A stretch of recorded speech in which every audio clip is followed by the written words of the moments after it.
La nuit tombe paisiblement. Un serpent trouve son chemin dans une menuiserie. Alors que les ondulations de son corps parcourent le sol, il se coupe contre la lame tranchante d'une scie. Le serpent se dresse et frappe violemment la lame dentelée.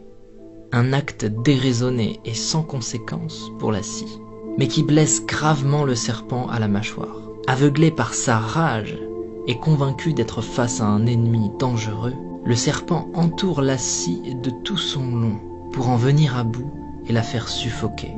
Une nouvelle attaque sans incidence sur l'ennemi, un ennemi pourtant sans conscience, vainqueur malgré lui d'un combat sans adversaire. Le serpent se tue lui-même sous l'effet de sa propre étreinte contre une lame aiguisée et apathique. Ignorant, le serpent est mort dans un combat contre lui-même, tué par sa propre colère. Le message est fort ici. Souvent, lorsque nous réagissons sous l'effet de la colère, nous pensons que les autres nous ont blessés, qu'ils ont agi sciemment, et nous réagissons au quart de tour alors que ce n'est pas nécessaire. Nous cultivons de la rancœur et du ressentiment. Parfois même nous espérons la souffrance d'une autre personne.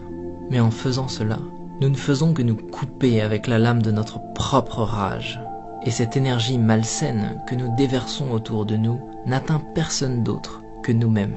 De tels sentiments sont souvent inoffensifs pour ceux dont ils sont la cible et profondément néfastes pour notre propre cœur. Lorsque nous réagissons sous l'effet de la colère, plutôt qu'avec compassion, personne ne gagne.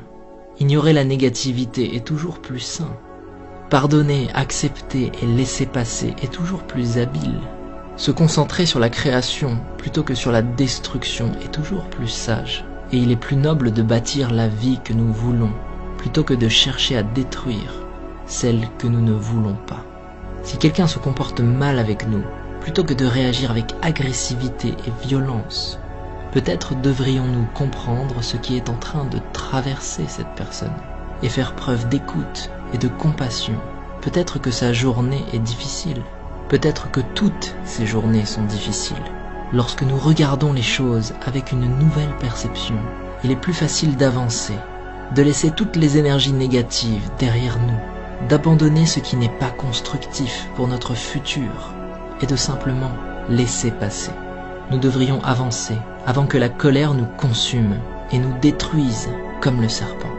Ne réagissez pas, montrez de la compassion, ne ressassez pas, avancez et restez concentrés sur l'élaboration d'une vie meilleure pour vous-même.